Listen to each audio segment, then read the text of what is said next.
Esa es una verdad. No existe. Todo lo que existe, Él lo hizo. No hay nada que lo supere a Él. Y qué bueno que hoy estás aquí para conocer a ese Dios que antes de formar y crear la tierra pensó en ti y te hizo a ti. No hay amor más grande que ese. Y es tan hermoso que Él tomó a su propio hijo, un hijo perfecto.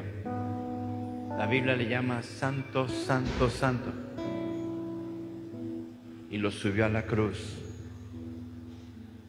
para que con su sangre lavara el más terrible y asqueroso pecado. Y ahí estamos nosotros, lavados con su sangre. No hay nada mejor que Dios. No existe. Y hoy es un tiempo para conocer de su verdad. Hoy es un día para escuchar su palabra. Una palabra que no es de condenación, es de bendición. Es una palabra que tú tienes que recibirla para que cada día Él haga la obra perfecta en ti. Y el modelo es Jesús. El modelo es Jesús. No hay nada mejor, no existe nada mejor que su amor. No existe. Con conocimiento vamos a cantar. Y lo vas a declarar esta mañana y vas a decir, no hay nada.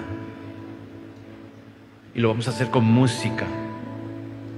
Y es una oración a Dios, diciéndole a Él, no hay nada mejor que mi Dios. Vamos a hacerlo. Vamos a hacerlo con todo nuestro corazón, con toda nuestra gratitud. Mejor, no hay nada, y nada mejor, no hay nada, y nada mejor que mi Dios. No, no hay nada, y nada mejor, no hay nada, y nada mejor, no hay nada, y nada mejor que mi Dios. Oh, no hay nada, nada mejor, no hay nada, nada mejor, no hay nada. En la Biblia, antes que bajara el maná para alimentar a su pueblo, Dios enviaba un rocío, y después del rocío, el maná. Hoy es exactamente lo mismo. Este es el rocío, este es el rocío, este es el rocío que está listo y ha caído. Listo el lugar para recibir el maná que viene del cielo. Y qué privilegio que Dios escogió a nuestro amigo Arnoldo para traer ese pan de vida del cielo. Bienvenido, amigo. Bienvenido, amigo.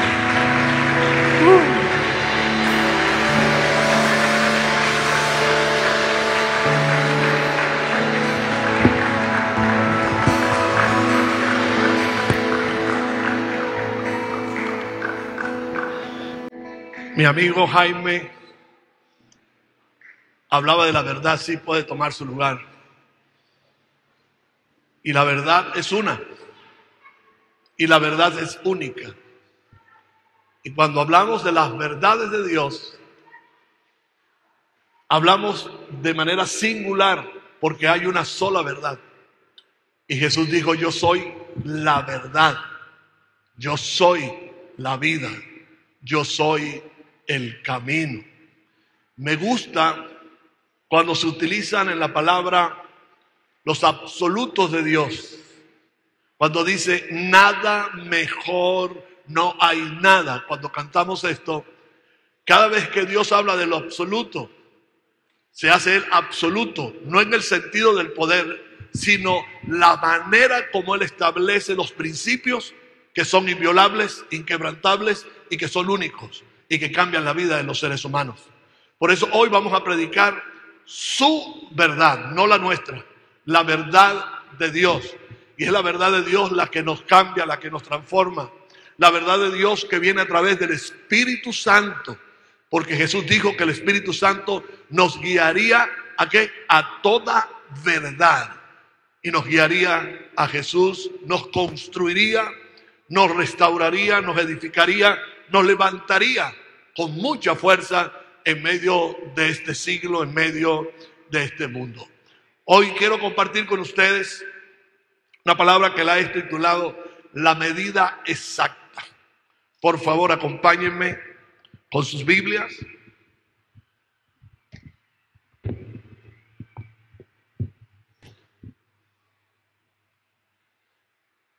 Vamos a leer Salmo 90, 12.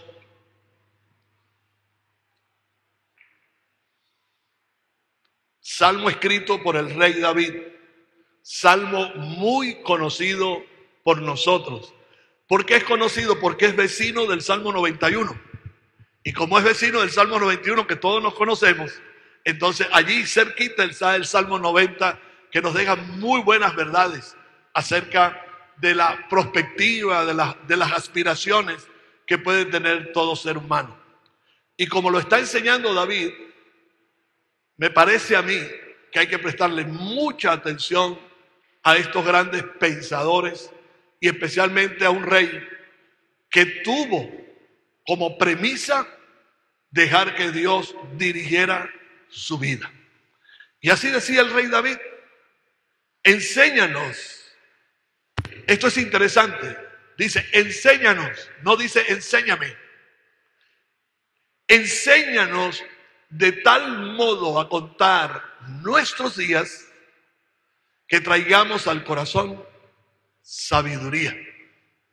La versión de nuestra Biblia, de lo que llaman la Biblia de nuestro pueblo, dice así: enséñanos la medida exacta de nuestros días para que adquiramos un corazón sensato.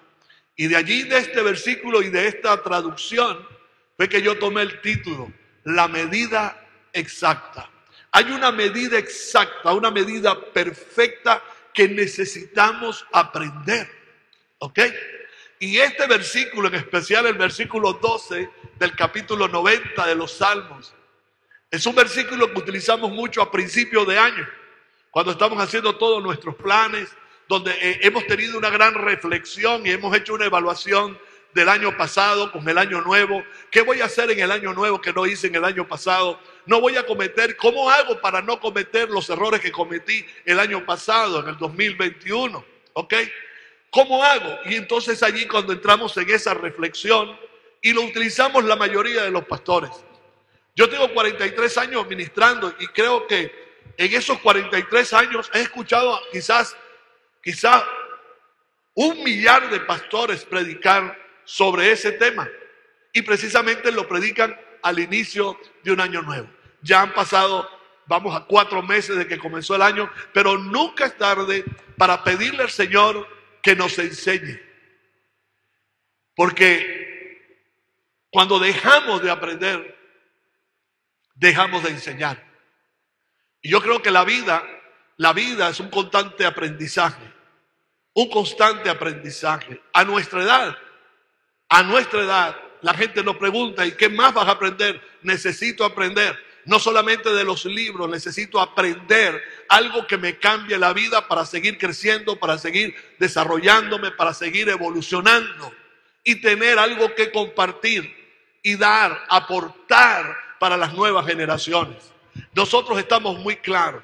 Una vez que nosotros llegamos a tanto tiempo trabajando para el Señor y estamos claros de la edad que tenemos, solamente tenemos fijo en nuestra mente y en nuestro corazón que hay una generación que está delante de nosotros y nosotros necesitamos vaciarnos completamente en ellos.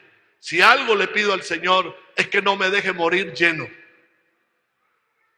por aquello de la gastritis. No, pero que no me deje morir lleno. Yo quiero morir vacío. Vaciar todo lo que tengo, todo lo que Dios me ha dado, su gracia, su conocimiento, las experiencias, porque necesitamos hacer crecer, oiga bien, necesitamos hacer crecer a nuestros jóvenes. Necesitamos hacer crecer en la gracia y en el conocimiento a la juventud que nos rodea a nosotros, nuestro entorno, a lo que nos ha tocado.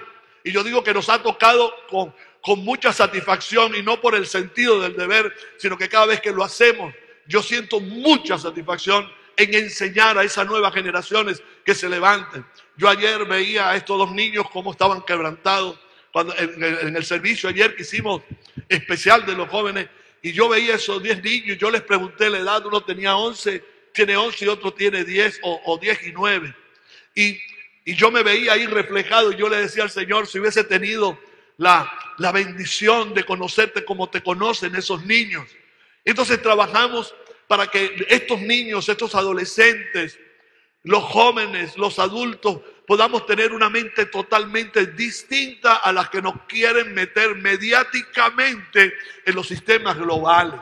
Por eso necesitamos aprender, mis amados hermanos. Se los ruego de todo corazón. Abramos ese corazón. Pidámosle a Dios, enséñanos, quiero aprender. Y sobre todo, quiero aprender de tu verdad. De la única verdad. Me llama mucho la atención porque es un salmo de David. ¿Qué más podía aprender David? Cuando uno analiza la gestión, digamos la gestión política del rey David y la gestión militar, David fue un hombre brillante. 40 años de paz le produjo a su pueblo. Pero hay algo en David que quisiera que los políticos los tuvieran. Y yo no voy a hablar de política. Pero quisiera que todos los gobernantes del mundo tuviesen. Y es que David, cada vez que él sentía una necesidad en el pueblo, la hacía suya. La hacía suya. Y se identificaba en sus necesidades, en las necesidades del pueblo como una necesidad. Involucraba toda la nación en el bienestar que él quería ver para su pueblo. Y que su pueblo atendiera a las bondades de Dios sobre todas las cosas. Para mí es impresionante entender el Salmo 133, que por cierto, mi esposa y yo tenemos 4 años estudiando los salmos todos los días un salmo, lo leemos y allí tomamos una reflexión. Terminamos en el Salmo 150 y nos regresamos al Salmo 1, pero hay una enseñanza, una delicia cada vez que lo leemos. Entonces en el Salmo 133, en esa mentalidad de David corporativa, porque si algo tenía David, y eso fue un motivo de su error también y de su pecado, es que la mentalidad individualista debe estar sometida a los conceptos corporativos, a las ideas de todos para formar un solo cuerpo. Y la formación de un solo cuerpo le da fortaleza, solidaridad a las ideas, a los proyectos, a las estrategias en el bienestar de todos. Difícilmente los líderes mundiales piensan en el bienestar de todos. Y yo soy optimista, yo sí soy optimista, porque se van a producir grandes cambios en el mundo. Yo no soy negativo en cuanto a eso. Y yo creo que los que se van a levantar con esas nuevas ideas y esa concepción de aprender juntamente con el pueblo está en la casa de Dios, está en la iglesia del Señor, está en nuestras familias. David decía, mirad cuán bueno y cuán delicioso es, Salmo 133, habitar los hermanos juntos y en armonía. Un salmo que nosotros hemos utilizado mucho y que seguiremos utilizándonos para crear la armonía dentro de la iglesia, dentro de la familia de Dios. Pero lo impresionante de este salmo es que David se está dirigiendo a su nación. Y le está diciendo a la nación, podemos ser unos. Ustedes y yo podemos ser uno. Mirad cuán grande y cuán delicioso es habitar los hermanos. Esa palabra hermanos que ahora se ha tomado de manera muy ligera y la han hecho para una ideología política, esto de la hermandad. Ahora nos llaman hermanos los políticos. Cuando David, el rey, se dirige al pueblo, se dirige a ellos como hermanos. Ni pensaba David en la iglesia.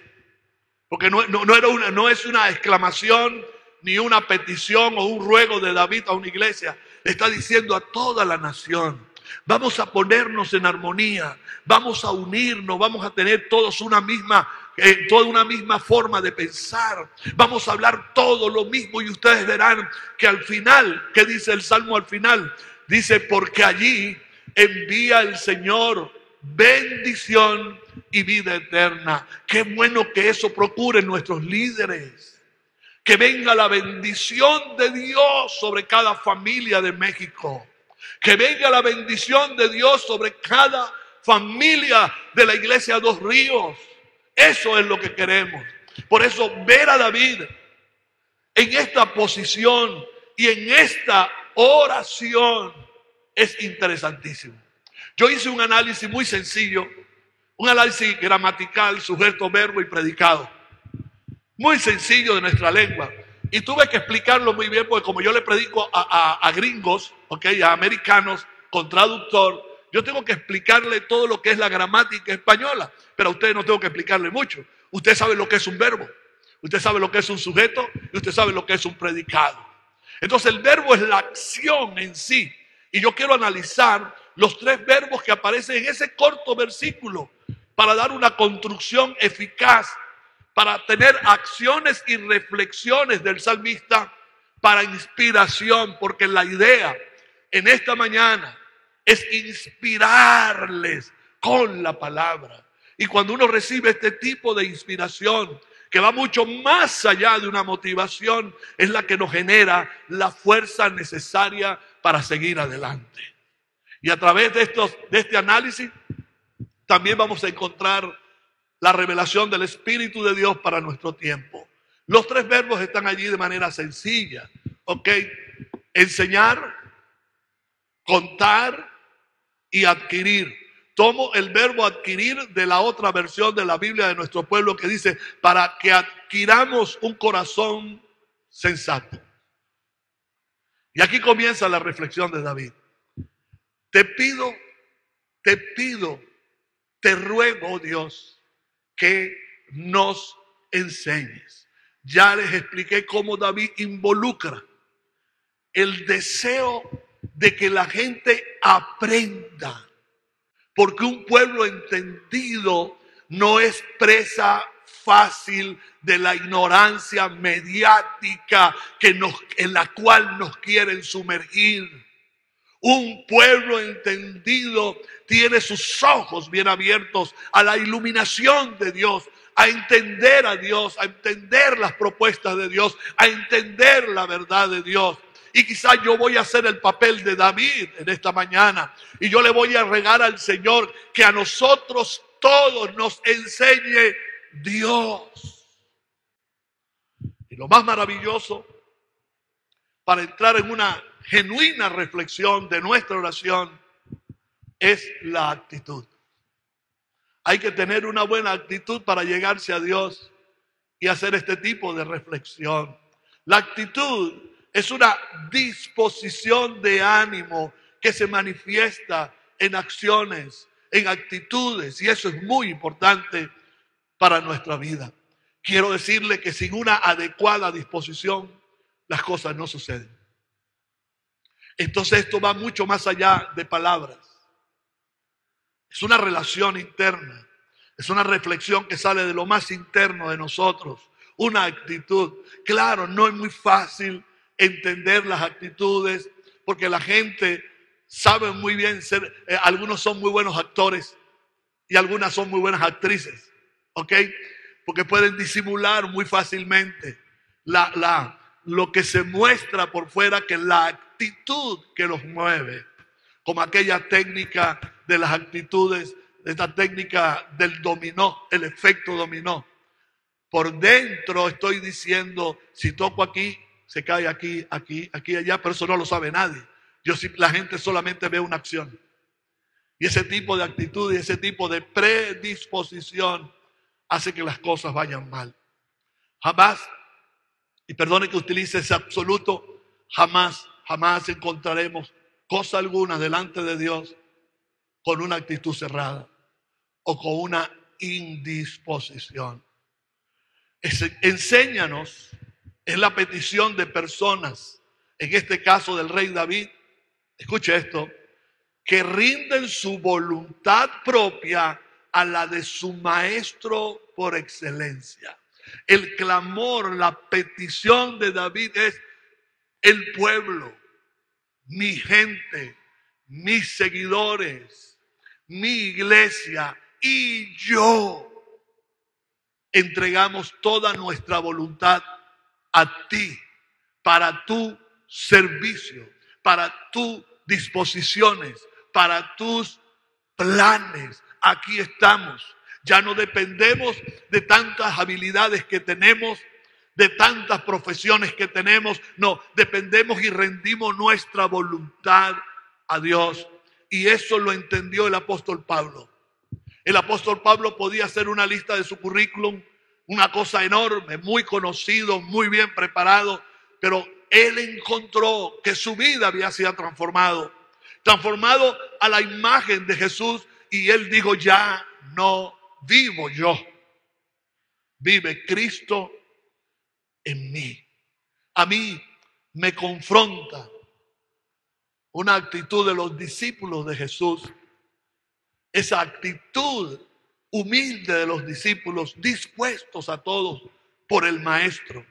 Y Lucas 11:1 dice: aconteció que estaba Jesús orando en un lugar, y cuando terminó, uno de sus discípulos le dijo: Señor, enséñanos a orar, como también Juan enseñó a sus discípulos.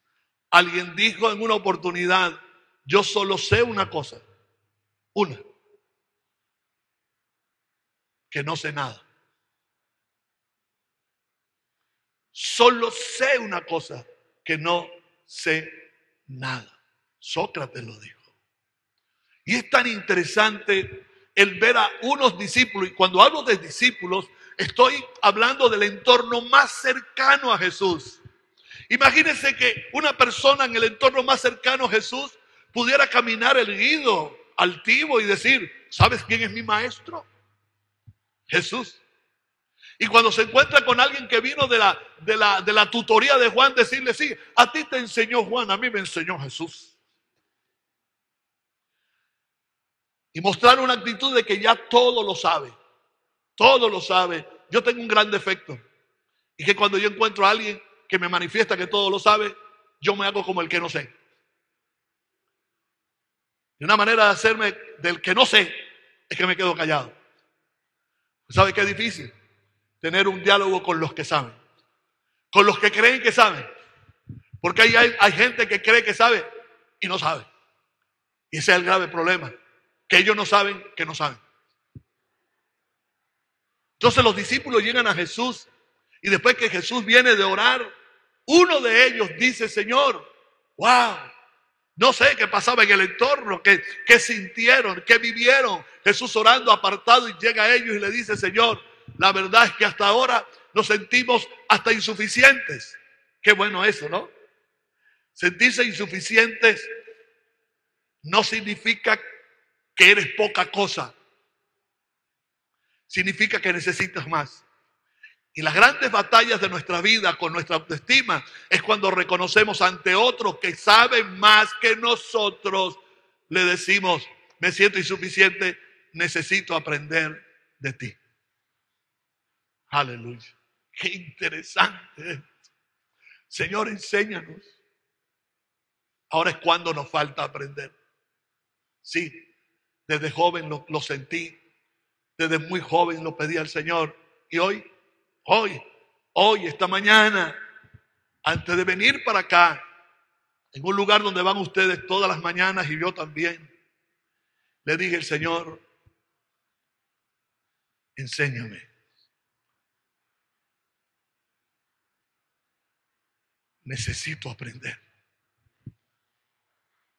Si usted escucha esa oración a una persona con la experiencia que mi esposa, a personas como Bexabé y como yo, que tenemos mucha experiencia en el ministerio, usted dirá, pero ¿qué más?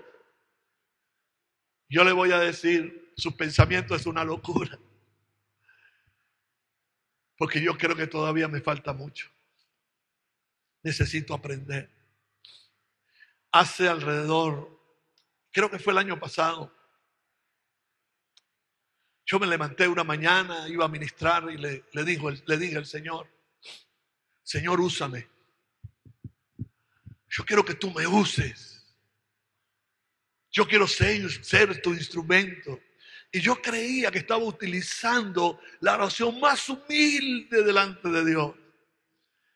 Y Dios me dijo, no estás orando correctamente. ¿Cómo? No lo estás haciendo correctamente.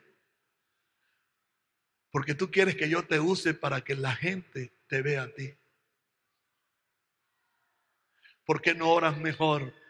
Glorifícate, Dios. Glorifícate, Dios.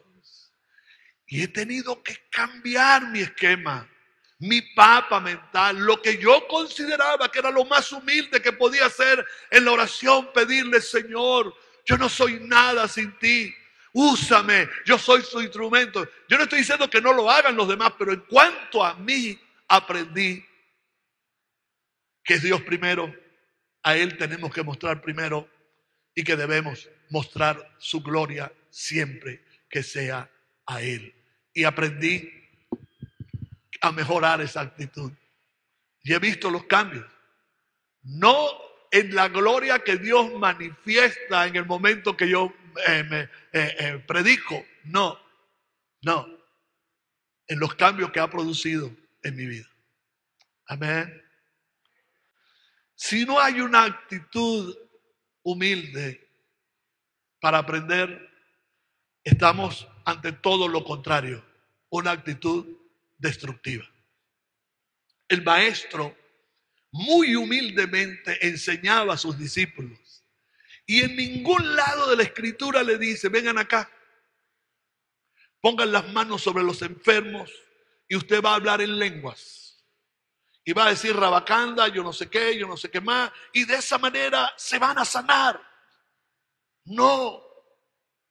Mire, vengan acá, cuando encuentren una serpiente, la agarran por la cabeza y le declaran en el nombre de Jesús y te vas. Cuando vengan los demonios, no, él dijo, lo puedes echar fuera, pero nunca le dijo cómo hacerlo. Solamente enseñó algo básico, primordial. Porque si eso no se daba en sus discípulos, toda una sociedad hasta hoy iba a caminar con preceptos personales muy equivocados y muy altivos. Lo que lleva a Jesús al Calvario no es la fuerza de su personalidad. Lo que lleva a Jesús al Calvario era lo que él quería que sus discípulos aprendieran. En la única parte donde Jesús dice, aprendan de mí, fue allí. Y le dijo, aprendan de mí, aprended de mí, que soy manso y humilde de corazón. Y el efecto va a ser tal que van a vivir con una satisfacción permanente en su vida. Es decir, que ni la fuerza ni el potencial nos van a dar el regocijo que nos da la humildad. La mejor actitud. Si no hay una buena actitud, lo contrario es destructivo. Ahora bien, el verbo enseñar en hebreo es el verbo, la palabra lelamed, que significa ser enseñado. Oiga bien, ¿por qué digo ser enseñado? Porque yo por muchos años fui autodidacta de la teología. Y cuando comencé a estudiar teología, leyendo libros y aprendí mucho autodidácticamente, cuando el Señor me dijo, tienes que ir al seminario, yo le digo, pero ¿qué me pueden enseñar en un seminario? Si ya yo los he leído todos. Y Él me dijo, escuchen esto, aparte de que voy a golpear tu actitud, es que necesito que te pongas en orden y pongan en orden tu teología. Y allí vas a encontrar orden. Y es cierto, encontré, como decíamos Bexa y yo, que los profesores no nos superaban en el conocimiento. Pero ellos tenían la metodología, el sistema, el orden de todo. Y fue allí donde yo comprendí que el orden trae progreso. Y mi vida comenzó a progresar. Y humildemente yo tenía que recibir enseñanza de aquellos que yo pensaba que sabían mucho menos que yo. Por eso necesitamos ser enseñados, ser instruidos, ser tutorizados, tener un tutor, tener a alguien que nos enseñe, que nos modele para ser educado y que se pueda explotar todo lo que hay dentro de nosotros. Se puede utilizar esa misma palabra para ser entrenado. Cuando algo hace discípulos, se está entrenando. Y oiga bien, yo no me voy a cansar de decir esto todas las veces que me corresponda decirlo. Nosotros tenemos que transicionar de ser un creyente a convertirnos en un discípulo. Porque no todo creyente es discípulo. Pero sí todo discípulo es creyente. Es una transición. Y el discípulo es aquel que se sienta a escuchar a alguien que lo instruye, que lo sigue, que pregunta. A mí me gusta mucho preguntar, no más que mi esposa, pero sí me gusta preguntar. Yo aprendí un patrón de enseñanza que dice que el que deja de preguntar es porque teme aprender. Y yo me preguntaba, pero ¿a quién teme aprender? Temen aprender aquellos que no quieren cambios en su vida. Porque cuando viene un verdadero aprendizaje, eso es lo que hace que nosotros cambiemos. Y cuando escuchamos esta palabra de Dios en nuestra vida y la recibimos con buena actitud, lo primero que va a hacer la palabra es transformarnos, cambiar nuestra manera de pensar para que cambie nuestra manera de vivir y a su vez cambien nuestras actitudes. Todo, absolutamente todo funciona con actitudes. Amén. David, más allá del conocimiento y la capacidad, David pide ser instruido, guiado, entrenado como un aprendiz. ¿Cuándo dejamos de ser aprendices? Ser aprendiz no es ser novato. No. Ser aprendiz es el que siempre está aprendiendo. Siempre está aprendiendo de algo o de alguien. Algunas personas piden ser enseñados para acumular solo, entre comillas, el saber, para echar en cara a otros con arrogancia que son más capaces o están más aptos para alguna asignación especial. Después de tanto tiempo enseñando y después de tanto tiempo aprendiendo y después de tanto tiempo llevando alones de oreja, yo he aprendido y he sido testigo de que la actitud supera a la aptitud. Es decir, que mucha gente muy poco capacitado es superada por aquellas personas que tienen la mejor actitud. Yo estoy convencido de que algunos patrones de excelencia de algunos empresarios y gerentes gira en torno más en la actitud que la aptitud. La aptitud es capacidad. Sí, hay gente muy capaz, hay gente muy bien preparada, pero yo los he visto cómo lo superan ¿Cómo lo superan a ellos? La gente que tiene una mejor actitud. Nunca perdamos la humildad de un discípulo o de un aprendiz. Siempre me preguntan, ¿y cuándo dejamos de estudiar discipulado? Yo le digo a la gente, cuando encuentres tu cruz y tu calvario. Porque Jesús dijo, el que quiera seguir en pos de mí, tome su cruz y sígame. Cuando la encuentres, vas a transicionar, porque después de la cruz viene la muerte. Y es la transición de llegar a la presencia del Señor, para nunca dejar de aprender. Y para aprender con la mejor de las actitudes. Winston Churchill dijo, las actitudes son más importantes que las aptitudes. Una cosa es que lo diga yo y otra cosa es que lo diga este señor. Usted lee acerca de la Segunda Guerra Mundial y va a encontrar que este hombre, allí ya casi al final de la guerra, cuando casi se ve perdido, ¿a qué apeló? A la actitud de la gente, a la disposición de la gente. Y aquí hay un gran secreto para trabajar en una empresa, para trabajar en la iglesia, para poner a la gente, ubicarlos en su lugar. Tiene que ver mucho la disposición. Mucha gente capaz no está dispuesta. Entonces hay que trabajar con lo que están dispuestos. Y si los dispuestos son pocos, son más efectivos esos pocos que los muchos que no están dispuestos. Y eso es humildad también. ¿Ok? El segundo verbo tiene que ver con contar. Voy a utilizar la expresión exacta, vamos a repetirlo así, de la Biblia de nuestro pueblo. Contar la medida exacta de nuestros días. A todos nos da curiosidad saber qué va a pasar mañana, qué va a pasar en nuestro futuro. Estamos desarrollándonos bien, creciendo bien, estamos estimando bien el tiempo que vivimos. Claro, es una de las grandes reflexiones del apóstol Pablo, que dice aprovechar bien el tiempo, porque los días son malos. Entonces, aquí el verbo contar no es simplemente enumerar 365 días.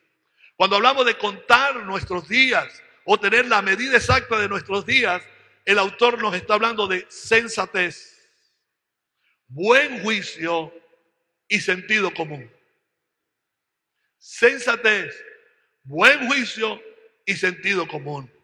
Cuando esos tres elementos están en nosotros, desde allí comenzamos a contar nuestros días. Pero ¿qué es contar en sí? Cuando se habla de contar, se trata de rectificar. Rectificar. Y la persona que tiene la mejor actitud sabe que tiene mucho que rectificar. Se trata de rectificar nuestros errores. Lo repito, rectificar nuestros errores. Pero para eso, primero hay que reconocerlos. Ese es el primer paso. Es una manera de contar nuestros días. Contar se trata de redirigir nuestros objetivos. También de redefinir nuestros valores. ¿Para qué? Para convertirnos en una mejor versión de nosotros mismos. Porque el que aprende sabe que a la medida que va aprendiendo y a la medida que se hace sensato con respecto al desarrollo de su vida, teniendo el buen juicio y el sentido común, aprende que necesita presentarse a sí mismo una mejor versión de ellos. Es decir, que quiere mejorar, que quiere aprender para mejorar. ¿Y cómo medimos esto? ¿Cuáles son las variables que tenemos que utilizar a ver si de verdad somos una mejor versión? Vamos a verlo según el diseño de Dios para nuestras vidas. Y ese diseño lo encontramos en su palabra, en su verdad. Porque a la medida que la palabra viene a nuestras vidas y nosotros nos acercamos a ella, la palabra es como un espejo que nos hace ver cuántas canas tenemos. Ya yo perdí la cuenta. ¿Cuántas canas tengo en la cabeza? Eso me lo dice el espejo. Pero también nos demuestras algunos detalles que tenemos de una u otra forma que mejorar, porque yo tengo que presentar una mejor versión de sí mismo. Yo no estoy conforme, aunque tengo una buena autoestima, pero yo no estoy conforme con lo que fui ayer. Y hoy presento una mejor versión de mí mismo. Y eso tenemos que aprenderlo. Cuando habla de contar, tiene que ver también con el tiempo. Dedicar tiempo para lo que sea importante, aunque sea urgente. Y oiga bien, a veces tenemos un entorno en nuestras vidas de elecciones sobre quienes nos rodean que no nos merecen. ¿Sabe por qué? Por la importancia. Hay gente que no te da importancia. Esa gente no puede estar en tu entorno.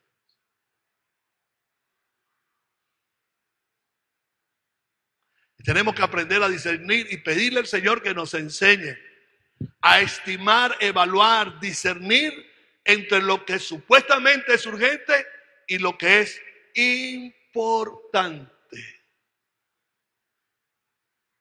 Hay amistades en nuestras vidas que no nos convienen. No es que rechazamos a la gente, pero si te hace daño, no es importante. Y muchos de nosotros tenemos urgencia de aceptación y por eso a cualquiera le decimos amigos. A cualquiera lo dejamos acercar. Pero no es porque ellos te aprecian o te valoran o consideran que tú eres una persona brillante, importante y necesaria para su vida. Y quizás los considerarán hasta el momento que supla su necesidad de ti. Una vez que ellos suplen la necesidad de ti y logran sacar la esencia de ti, hasta ahí llegó su amistad. Esto suena duro, pero estas son las cosas que nos revelan el espejo. Discernir entre lo importante y lo urgente. Hay cosas que por más urgentes que sean, no tienen la importancia que merecen. Y entonces hay que hacer lo más importante, y aquí está el juego de las prioridades. Mis prioridades no son escogidas por la urgencia. Mis prioridades están escogidas por la importancia. Porque a la medida que para mí esto sea importante, yo voy a estar bien consolidado para resolver lo urgente. Pero lo urgente no crea personalidad. Lo urgente crea improvisación. Una vida mediocre. Todo lo contrario a lo importante. No es que tú vas a presumir o nosotros vamos a presumir de nuestra importancia. No. Es la evaluación de nuestra estima, y en la evaluación de nuestra estima, ¿quién nos va a valorar más si no somos nosotros mismos? Más aún cuando sabemos lo que Cristo ha hecho con nuestras vidas. Dice que las cosas viejas pasaron, es aquí todas son hechas nuevas. Dice que nosotros somos cartas abiertas. Y cuando utiliza la palabra carta está hablando de poemas. Es decir, usted es un poema de Dios. Usted está revestido de importancia y debe asumir su tiempo con importancia. No recuerdo dónde lo leí, pero la historia a continuación es una metáfora de la vida. Preste atención. Esto le va a gustar. Yo sé que le va a gustar. Imagine que hay una cuenta bancaria que abona 86,400 pesos en tu cuenta cada mañana. Imagínenselo. Cuando yo he hecho el cuento en dólares, la gente dice, wow, 86.400 dólares cada mañana. Ahora bien, tu cuenta no guarda el balance de un día para el otro. Cada mañana el banco borra lo que no alcanzaste a utilizar del balance del día anterior. Es decir, que si no inviertes bien lo que tienes hoy, mañana no aparecen en tu cuenta. Entonces, ¿qué harías?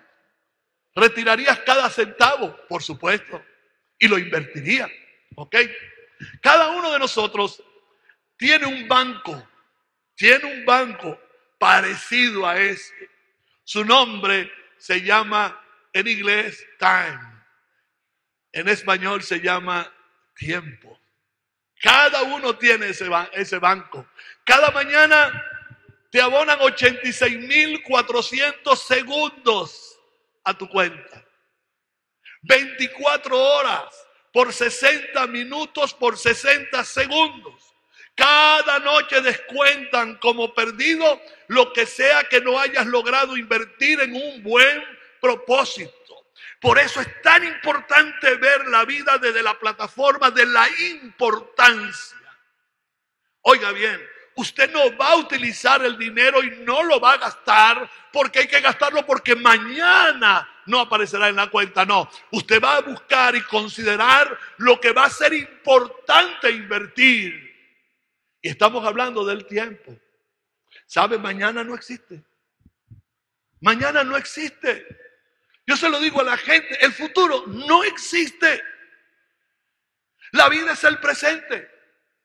Que estamos construyendo para un futuro, sí.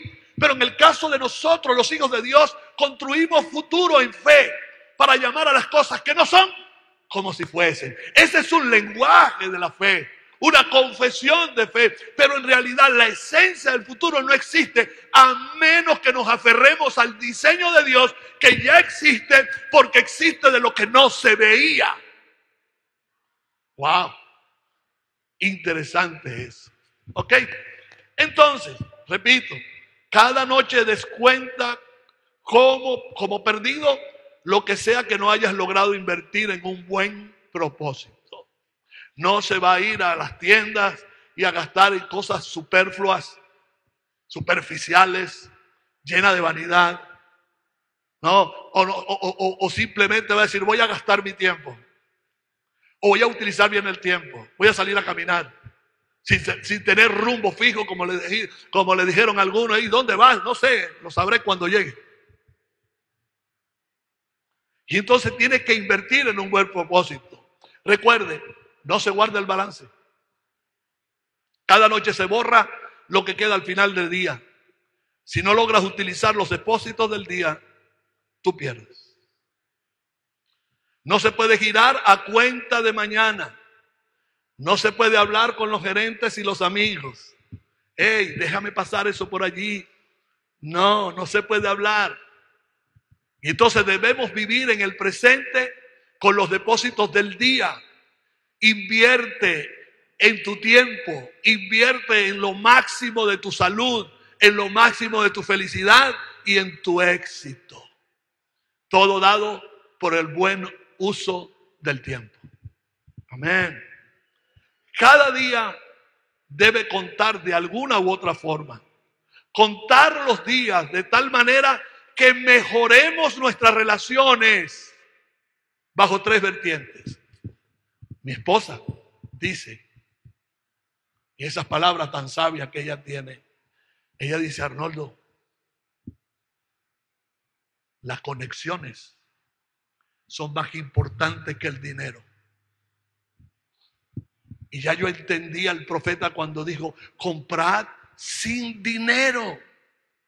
¿Cómo es eso? ¿Un milagro de fe? No, ten buenas conexiones. Y no es simplemente tener conexiones de lo que tienen dinero, es tener buenas relaciones. Porque esos te pueden resolver en un momento.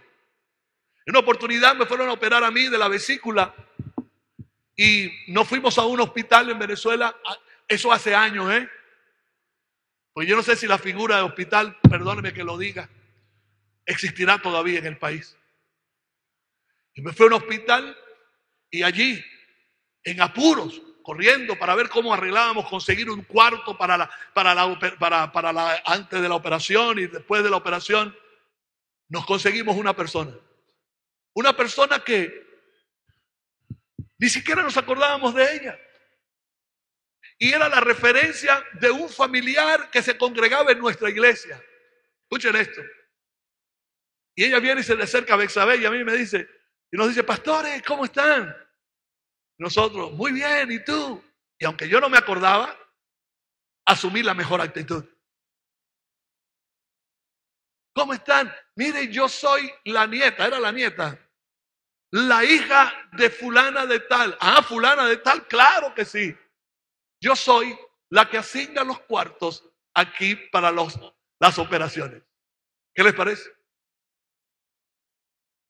Las buenas relaciones. Y cuando hablamos de contar los días de tal manera que mejoremos nuestra vida, también tenemos que hablar de relaciones bajo 3 vertientes. Número 1, nuestra relación con nosotros mismos. Reflexionar para cambiar.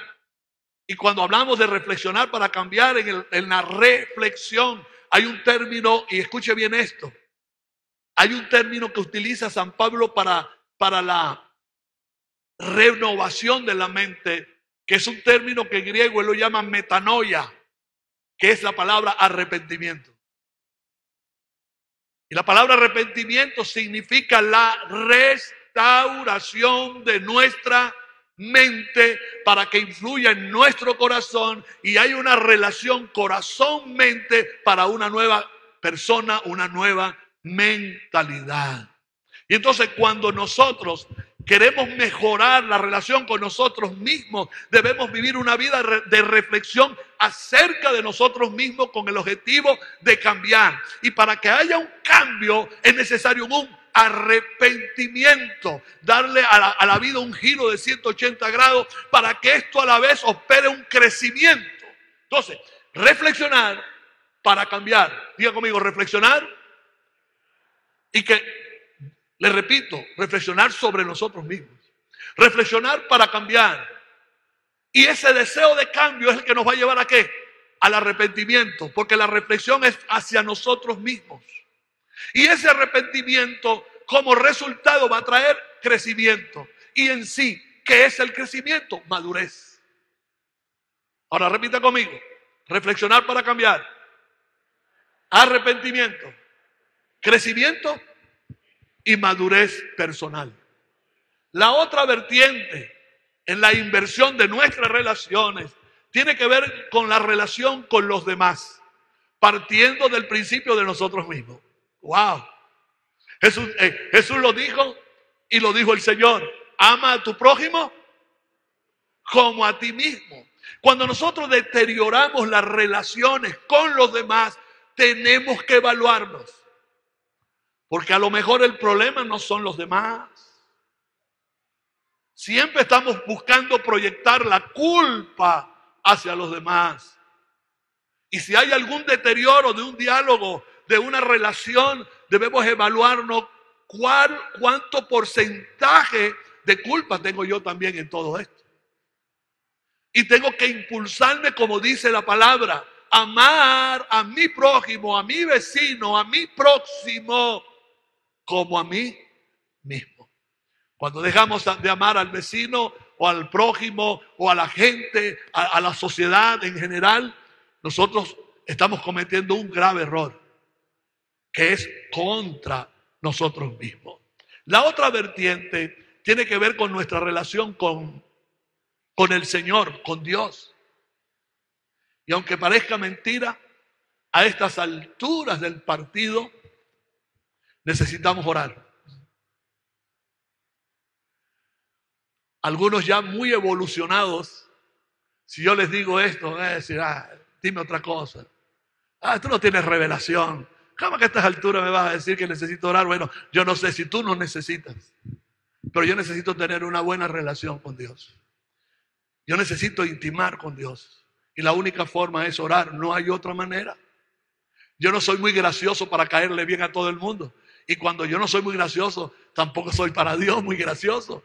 A menos que yo tenga una muy buena relación con Él. Por eso Pablo decía, orad sin cesar. Pablo sabía que la oración es el vínculo perfecto para intimar con Dios, que a la larga aumenta nuestra comunión con el Señor. ¿Le parece sencillo esto, verdad? Pero yo oro al Señor de que lo aprendamos, que todos aprendamos, algunos a orar. Los discípulos lo reconocieron, enséñanos. Y si estaban pidiendo que los enseñaran era porque no sabían orar. Y esto es sencillo. Entonces, para enseñarnos estas tres vertientes, para enseñarnos de cómo de alguna u otra forma aprender a administrar nuestro tiempo, necesitamos cumplir con la voluntad del Señor. Para que el Señor nos ayude a cada hora de nuestra vida, poderla contar, poderla analizar, darle la importancia y cumplir con su voluntad. Y esto es una garantía. La voluntad del Señor es perfecta. No tiene vacíos. La voluntad del Señor es perfecta para nuestra vida. El tercer verbo es adquirir sabiduría.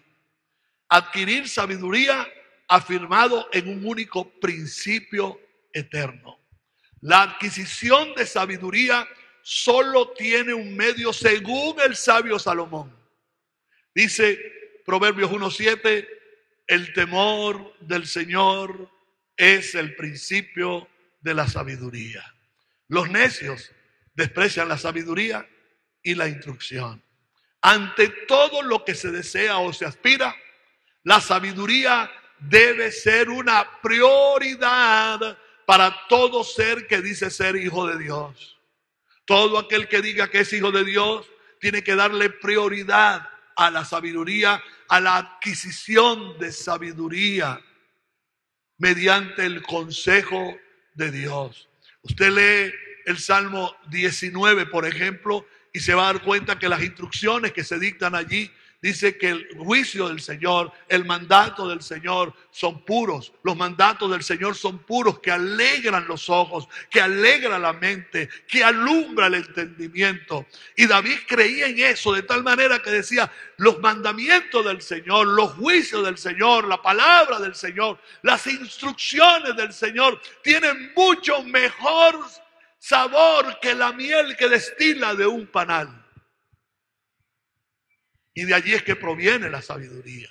Salomón también dijo en Proverbios 4:7, sabiduría ante todo, adquiere sabiduría. Y sobre todas tus posesiones, adquiere inteligencia. La sabiduría es lo que te hace avanzar. La sabiduría evita que te estanques. Necesitamos buscar la sabiduría activamente, comenzando con ese principio. Partiendo de ese principio. Porque la sabiduría es el mayor valor que poseemos. Mientras más sabiduría tengamos, más vida, placer y significado tendremos. Importante eso. Como dijo el rey Salomón, si deseas la sabiduría, como deseas el dinero y los tesoros enterrados, entonces la encontrarás. Si eres un cazador de tesoros, buscador de tesoros, con esa misma actitud, con ese mismo ímpetu, con que buscas el conocimiento, ve, adquiere sabiduría, porque la sabiduría misma habla en el libro de Proverbios que está en las plazas, está en cualquier lugar, pegando gritos, diciéndole a la gente, necesito que la gente me adquiera para que la gente sea sabia. ¿Saben? Los sabios son los que le resuelven la vida a los demás. Los inteligentes pueden pensar bien, pero los sabios tienen las respuestas asertivas, tienen directrices, tienen ilustraciones, anécdotas de la vida y de una manera fácil te hacen caminar. Amén. Valdría entonces preguntarnos, ¿cómo saber que estamos ante un sabio? ¿Cómo usted sabe que está delante de un sabio? No por lo mucho que habla, no por el verbo encendido, no porque habla bonito, no porque sabe de mucha exposición y teología. ¿Cuándo estamos ante la presencia de un sabio? ¿Cómo saberlo? Yo tengo una forma de saberlo. ¿Quieren que se las revele? Cuando observo a aquellos que quieren aprender de otras personas. Cuando yo observo que alguien quiere aprender de otras personas, yo digo, este es sabio. Como dirían los españoles, este tío es sabio. Este tío es sabio. Porque él quiere aprender de los demás. Entonces tiene un espíritu enseñable. Y todo el que tiene un espíritu enseñable tiene un espíritu humilde. Y entonces esas son las personas sabias. Y saben, yo los busco, yo los procuro. Porque la gente, como yo le digo a Bexa, a la gente hay que dejarla hablar para conocerla. Y algunas veces, déjalo hablar, pero léelo en segunda línea. Porque a veces la idea principal no es lo que quiere transmitir, es lo que viene después. Es lo que llaman algunos estudiosos el metalenguaje. Él te dice esto, pero no es lo que quiere decir. Él quiere decirte esto y lo otro, pero te dio un enunciado que no era. ¿Qué es lo que persiguen? ¿Qué es lo que necesitan? Gente que nos habla de mucho dinero y uno le escucha. ¿Qué será lo que quiere? Hay un cuento de alguien que era así medio, se llama. Mi mamá me decía que yo era así cuando estaba muy joven, cuando era niño. Racista. Y él vendía, se puede decir, no sé cómo, aquí ollas, ¿sí? De esas para cocinar. Unas ollas que son espectaculares. Y él llegó como una especie de rancho a vender las ollas. Y se encontró con alguien que era de color. Y él empezó a hablarle y él tenía problemas de racismo. Pero cuando encontró a la persona de color, empezó a hablarle de una manera sublime. Y una relación, y abre, y dialogó, y terminó de hablar con el moreno. Y él dice, ¿por qué yo tanto amor con el moreno? Ah, porque le quería vender las ollas a él. ¿Qué era lo que quería? No era tener relaciones, lo que quería era venderle las ollas. Usted tiene que aprender a leer a la gente. Y cuando usted aprende a leer a la gente que pide, que sabe pedir, usted lo va a interpretar fácilmente en la segunda línea. Déjelo hablar, escúchelos. Eso es sabiduría. Amén. Entonces, ¿cómo sabemos que estamos delante de una persona que es sabia? No es porque se viste como Aristóteles y como Sócrates. No los va a ver con esas batas blancas y el pensamiento de... No, escúchelos. Y cuando esa persona tenga ganas de aprender y usted ve que lo que quiere es aprender, usted dice, esta persona es sabia. Porque esta persona considera que esto es lo más importante.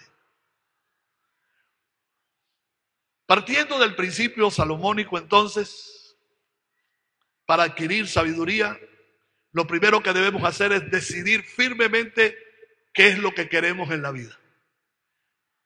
Yo digo que lo que queremos en la vida es la verdad.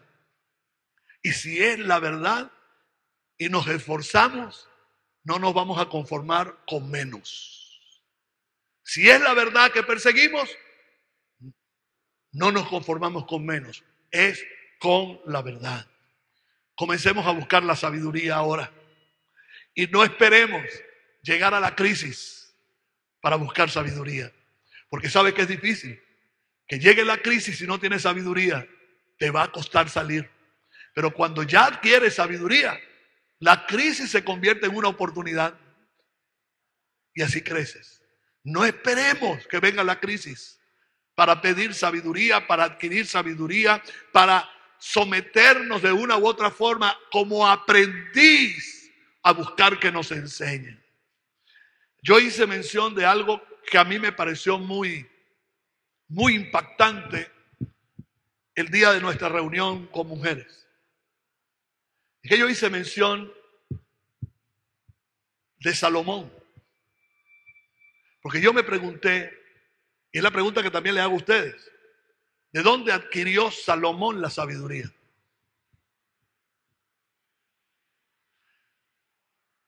¿Salomón la pidió? Sí, claro. Y Dios le dijo, yo te la voy a dar. Pero Dios no buscó una varita mágica y le dijo, como el genio de la lámpara. Porque Dios no es como un genio de la lámpara. Dios quiere que aprendamos. Dios no le dijo a Salomón, como pediste esta petición tan necesaria, desde hoy serás el hombre más sabio sobre la tierra. No, no fue así. Dios necesitaba un instrumento para que le enseñaran sabiduría a Salomón.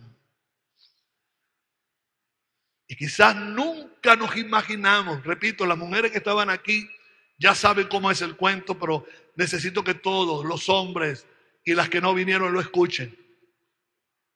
¿Sabe de dónde adquirió y cuál fue el instrumento para que Salomón tuviera sabiduría?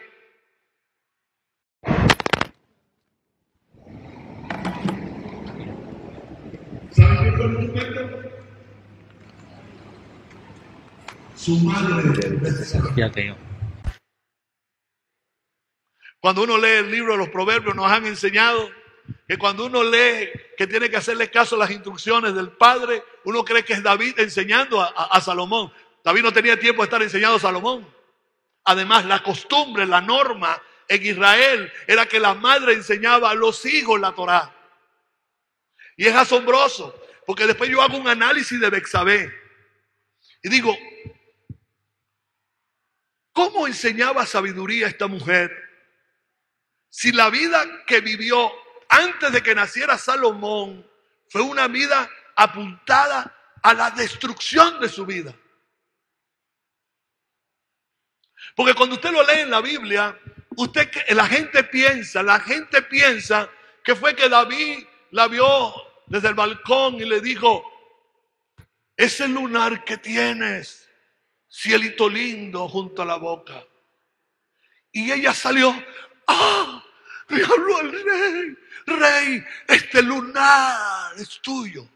No, eso no fue tan romántico como algunos lo quieren hacer ver.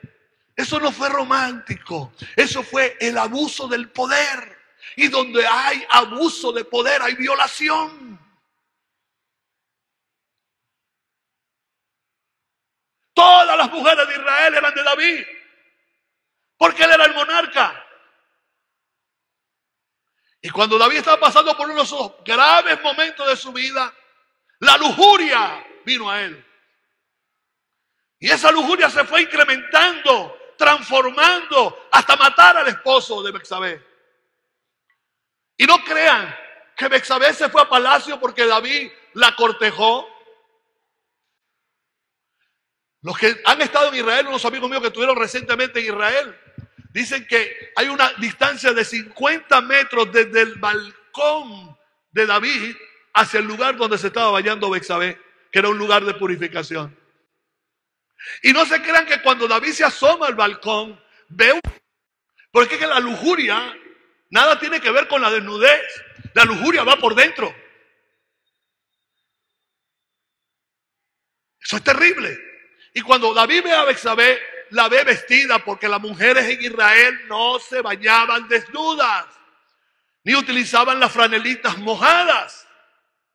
No, la lujuria, claro, lujuria más poder. ¿Qué significa eso? Error, pecado. Y ya David la miró como algo que le pertenecía, como se lo dijo Natán. Natán le dijo, mira, ahí tienes yo no sé cuántas miles de ovejas, haciendo una tipología de las mujeres que tenía.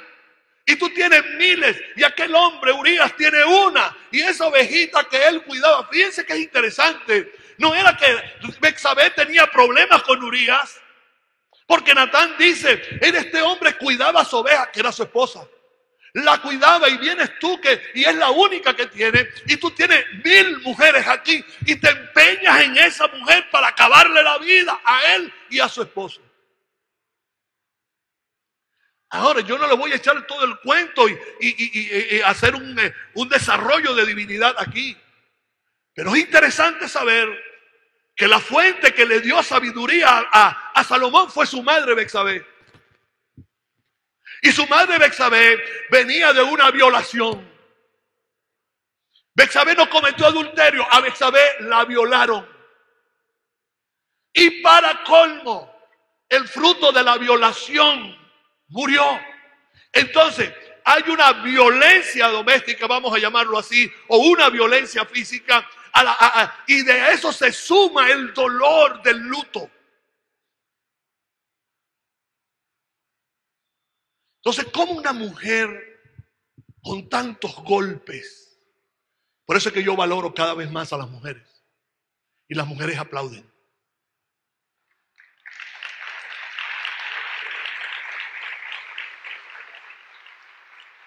¿Cómo? Y eso lo digo yo a las madres. ¿Cómo se transforman? ¿Cómo pueden dejar las madres un trastorno, una frustración, un error, dejarlo atrás, un atentado contra su dignidad, dejarlo atrás y de repente verse tan centradas, tan equilibradas, tan fijas en su objetivo? ¿Cómo logran? Ahí tienen a Betsabé. Es que Betsabé dijo, yo no tengo que ser siempre la mujer maltratada. Yo no tengo que ser siempre la mujer violada. Tengo que cambiar. Porque ahora resulta que me viene el otro muchacho. ¿Y qué sabía Betsabé? Que venía un Salomón. Ella sabía que venía un hijo. Un hijo. Ahora iba a tener otro hijo. Y por ese hijo valía la pena darle la vuelta a la vida. Darle un cambio a la vida. Y esa actitud que ve Dios de cambio en esa mujer es la que convierte a Dios en una fuente inagotable de sabiduría. Dice que el capítulo 1 hasta el capítulo 9 son las enseñanzas de Betsabé. Y dice, el Salmo dice, las directrices de Betsabé. Y cada vez que Betsabé se sentaba con el hijo a enseñarle Torá, ahí estaba depositando sabiduría. Y oiga bien, un día Salomón sabía 5,000 proverbios.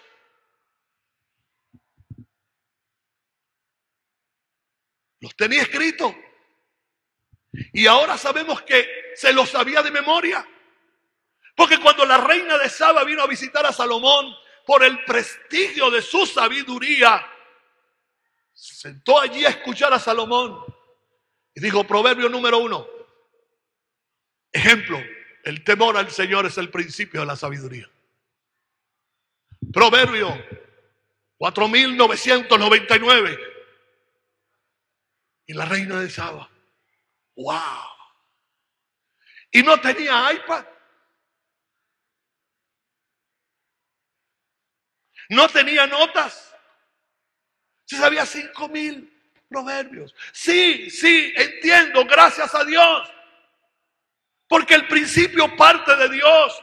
Pero todo principio que parte de Dios está buscando un instrumento. Y ese instrumento puede ser usted o puedo ser yo. Por eso es que la sabiduría está cerca de nosotros.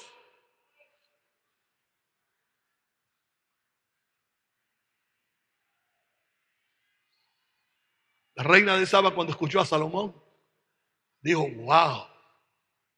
Ella le trajo ofrendas. Y cuando se iba a regresar a su patria, dijo, yo tengo que sacar algo de este hombre. Tengo que llevarme no un utensilio, una copa de oro. Yo tengo que llevarme algo de él. ¿Sabes qué? Cuando regresó a su país. La reina de Saba, qué astutas las mujeres, Dios mío. Qué sabias las mujeres. ¿Sabe qué llevaba en su vientre? El ADN de Salomón. Porque si no me llevo mentalmente la sabiduría, me llevo el ADN para que mis hijos también sean sabios. Y recientemente descubrieron unas tribus en África que practican el judaísmo. Y le preguntan, ¿y por qué ustedes practican el judaísmo? Ustedes no son judíos. No somos judíos. Practicamos el judaísmo porque nuestro padre fue Salomón.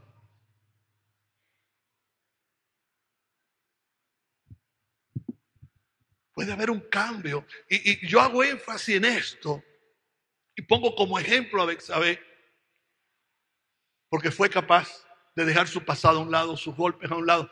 Y no lo digo simplemente para las mujeres. Lo digo para todos nosotros. Mujeres y hombres. Pongamos a un lado esto y convirtámonos nosotros en una fuente de sabiduría para nuestros hijos y para nuestras futuras generaciones. Concluyo con esto. El verbo enséñanos. Pedir ser enseñados entonces es de una u otra forma permitir que nos enseñen a pensar. Permitir que nos enseñen a pensar. Repito, pedir ser enseñados es de una u otra forma permitir que nos enseñen a pensar. Y una vez cuando están dentro de ese marco del buen pensamiento, del correcto pensamiento, habrán obras correctas y un cumplimiento de justicia de una persona justa. Se puede romper con el pensamiento cíclico y errado de nacer para vivir, vivir hasta morir. Eso significa matar el tiempo. No. Nosotros no vivimos para morir. Morir es ganancia. Vivir es aprender. Vivir es aprender. Y si es sabiduría, mejor todavía. David constantemente pedía que Dios lo enseñara. Hasta Job, que el famoso hombre de tantos golpes en la vida, dijo: enséñame tú lo que yo no veo. Enséñame tú lo que yo no veo. Si hice mal, no lo haré más. Luego David en el Salmo 143 dice: enséñame a hacer tu voluntad, porque tú eres mi Dios. Tu buen espíritu me guíe a tierra de rectitud. Contar nuestros días es mucho más que un ejercicio de rutinas y conteos diarios. Es decir, faltan tantos días para mi cumpleaños, para irme de viaje, para comprar la casa de mis sueños. Contar es la proporcionalidad, la relación que hay entre la cantidad y la calidad y la cantidad en lo que nosotros consideremos calidad de vida. Cantidad y calidad son compañeras inseparables del viaje y con el buen uso del tiempo, el producto del vínculo entre cantidad y calidad con la cobertura de la importancia, crea el vínculo de la excelencia, de hacer todo excelentemente y matar a aquel enemigo común que tenemos que se llama mediocridad. Adquirir sabiduría.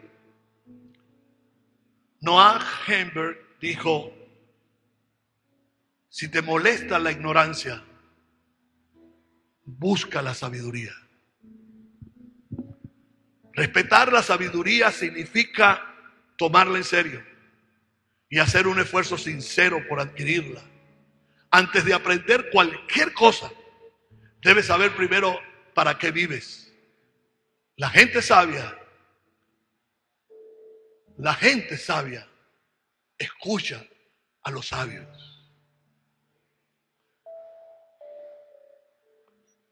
Por eso necesitamos aprender a escuchar también. Y a escuchar gente sabia es un buen ejercicio para aprender a escuchar a Dios. Salomón dijo, Salmo 18:15 dijo: el corazón entendido adquiere sabiduría. Y terminamos con la oración del rey David. Y yo les pido que todos nos sumemos a esta oración. Repítala conmigo, por favor. Enséñanos. Dígalo, vamos, quiero oírlo. Enséñanos la medida exacta de nuestros días para que adquiramos un corazón sensato. La otra versión dice, para que traigamos al corazón sabiduría. Esta es la medida exacta de nuestros días. Póngase de pie, por favor.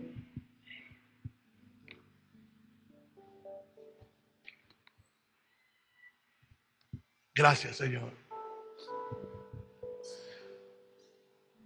Sabe, cada vez que termino de hablar sobre estos temas, me cae una gran responsabilidad a mí mismo, de dependencia. Depender más de Dios. David dijo, hacer tu voluntad me ha agradado. Hacer tu voluntad me ha agradado. Y digo, es que si tú no hubieses estado a mi lado,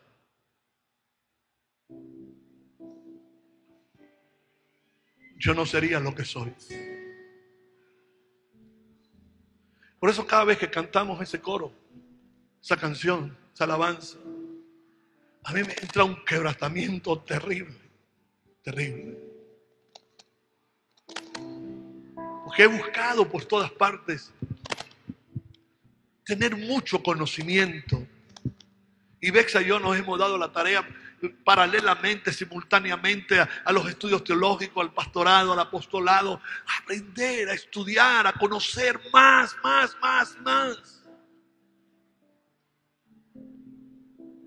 Cuando uno reflexiona sobre todo este esfuerzo, uno encuentra un solo agente de nuestra motivación, que es el Señor.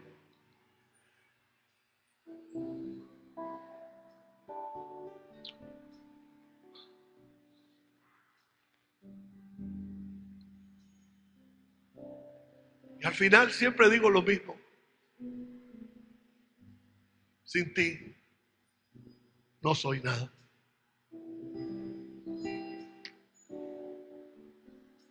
Todo proviene de ti. Las letras, las palabras, el carácter, el tiempo, todo proviene de ti. Si no hubiese dependido de ti, Señor, ¿dónde estaría? ¿Dónde estaría? Desde que empezamos el servicio hoy, hay una presencia de Dios muy bonita y muy necesaria. La actitud que ustedes han mostrado hoy ante la presencia de Dios, todo el esfuerzo que hicieron para llegar acá, Dios se la va a premiar. Y el mayor de los premios que podemos adquirir de parte de Dios es llevarnos su presencia en nuestro corazón. Llegar a la casa y sentir esa presencia. Estar en la casa de los hijos y sentir esa presencia, y esa presencia nos acompañe siempre. Y que seamos de verdad ese perfume, ese poema de Dios para la gente que está en nuestro entorno. Nos es necesario depender de Dios. Jesús dijo, buscad primeramente el reino de Dios y su justicia, y las demás cosas vendrán por añadidura. Yo quiero hacer un llamado a las personas que están aquí por primera vez. Yo quiero hacerles una invitación. Jesús dijo que busquemos primeramente el reino de Dios. Y hoy es un día para tomar la decisión de buscar el reino de Dios. ¿Cómo consigo el reino de Dios? Muy fácilmente. El rey del reino es Jesús. es invitar al Rey, a Jesús, a nuestros corazones, para que Él comience a gobernar nuestras vidas. ¿Y cómo hacemos para que Él gobierne nuestras vidas? Con una confesión. El apóstol Pablo dijo que si creyeres, que si confesares con tu boca que Jesús es el Señor y creyeres de todo corazón, serás salvo. Y eso de ser salvo es la insertación en el reino de Dios y su justicia.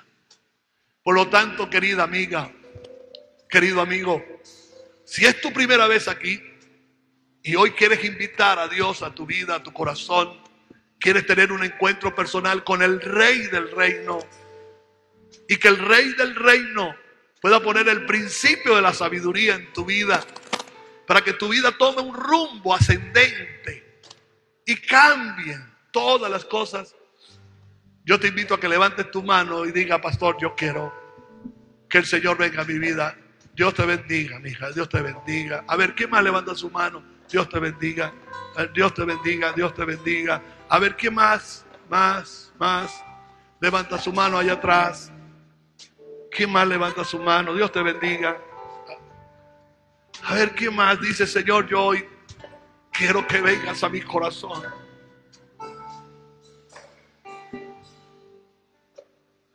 Aleluya. Dios ha sido muy bueno. Ha sido tan bueno que te trajo a este lugar. Yo me quebranto, porque créame que no me quiero ir. Es que veo esto tan bello. Y agradezco a Dios por la vida de los pastores y de todo este equipo de trabajo, de gente tan leal que está haciendo este esfuerzo.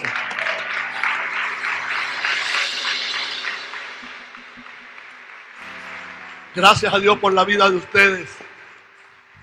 Ahora tienen una nueva familia, la familia de la fe, y con unos pastores hermosos, gente de Dios, que son unos padres para toda la familia. Amén. ¿Usted quiere levantar sus manos con ellos ya? Vamos a levantar sus manos todos aquí, todos. Y vamos a darle la gloria al Señor para que su espíritu engrandezca el nombre del Eterno. Vamos, toda la gloria. Toda la gloria.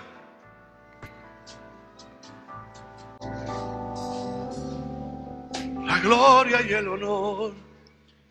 Quiero levantar mis manos. Gloria a Dios. Quiero levantar mi voz,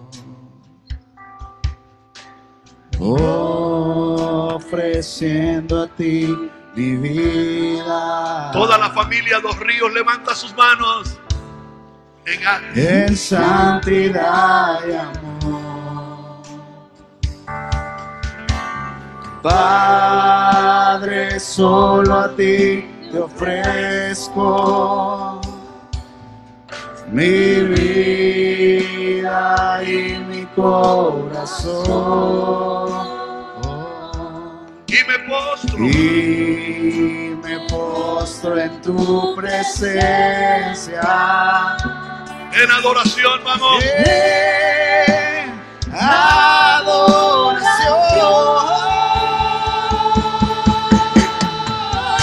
Vamos, decláralo al Hijo de Dios. Declara al Hijo de Dios, decláralo. Recibe toda la gloria y el honor.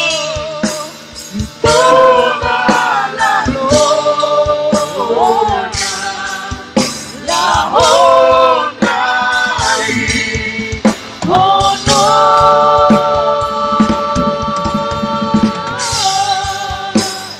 Mi poder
toda la gloria,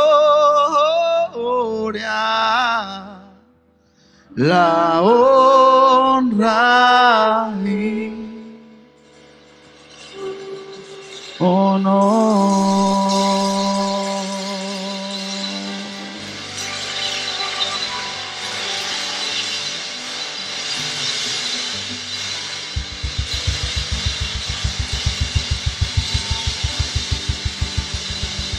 ¡Wow!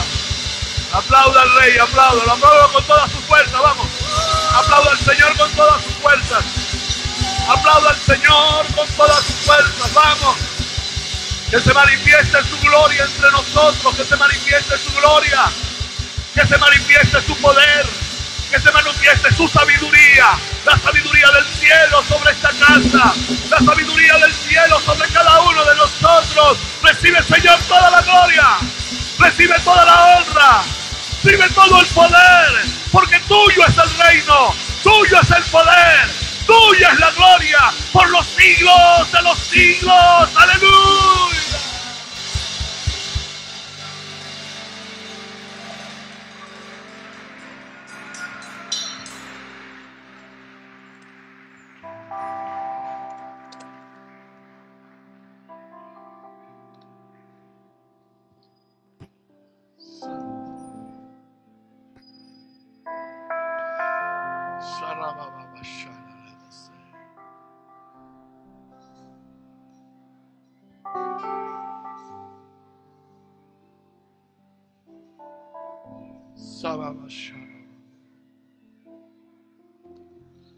Yo quiero declarar una palabra profética hoy, porque es lo que Dios ha puesto en mi corazón ya desde que llegamos acá a la casa.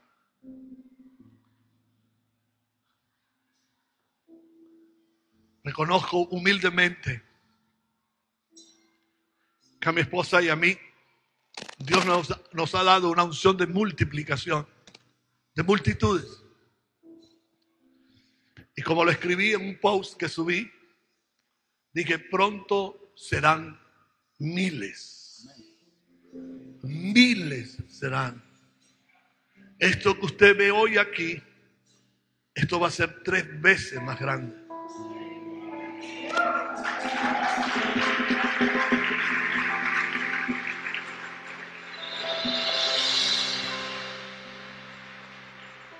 Cuando Dios me reveló el proyecto que tenía con nosotros, nos los dio fuera de la ciudad.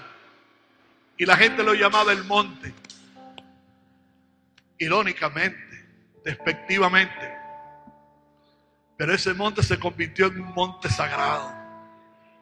Porque allí comenzaron a llegar miles y miles de personas.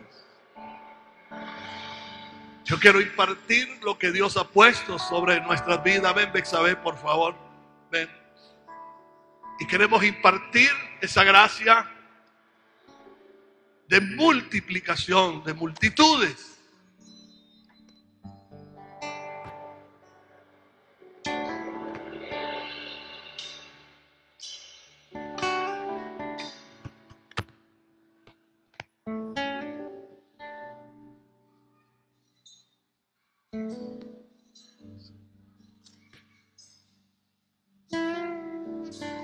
Y esa unción nos ha llevado a la expansión. Solamente nos falta llegar a África para plantar lo que Dios nos ha dado. Y ya nos profetizaron que vamos a ir a Nigeria. Y Dios nos va a abrir una puerta también para llevar la palabra del Señor y levantar una casa para Dios. Así que esa unción está aquí también con ustedes. Amo y respeto la unción que está sobre el pastor Jaime y la pastora Angélica. La amamos, que queremos ver tantas cosas bonitas para ustedes y para este pueblo. Así que yo le pido a Bexa que levante esa oración, esa declaración apostólica sobre esta casa.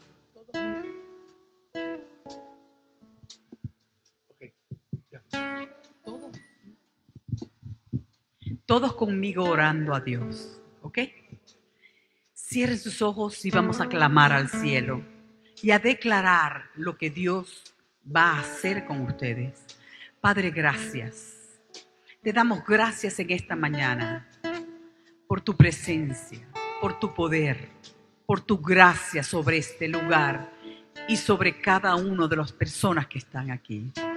Gracias por tu poder y tu gracia sobre los pastores Jaime y Angélica. Y declaramos que tu palabra se expande en esta ciudad, en los corazones de aquellos que no te conocen y que vendrán a este lugar a adorarte, a bendecirte, a cambiar sus vidas, a ser cambiados por ti, Señor. Y que vendrán miles a tus pies, miles a tus pies, miles a tus pies, para la gloria de tu nombre, para la expansión de tu reino, para que tu gracia, tu misericordia, tu perdón, tu poder alcance las familias de esta ciudad. Alcance a los niños, a los jóvenes, a los maduros y a los ancianos. Que esta tu unción toque a todos para la gloria de tu nombre.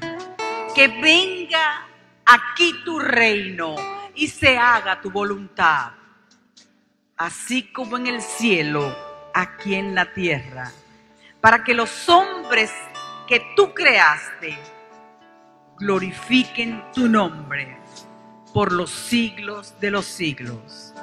Porque tú, Señor, deseas que seamos salvos para la eternidad y estemos siempre contigo, como dice tu palabra. Tú estarás con nosotros todos los días hasta el fin del mundo. Y así lo creemos y así lo declaramos y bendecimos este lugar, bendecimos esta casa y bendecimos a cada uno de los miembros de la iglesia, aquellos que tienen mucho tiempo y aquellos que son miembros desde hoy. Los bendecimos en el nombre poderoso de Jesús, nombre que es sobre todo nombre que se nombra. Amén.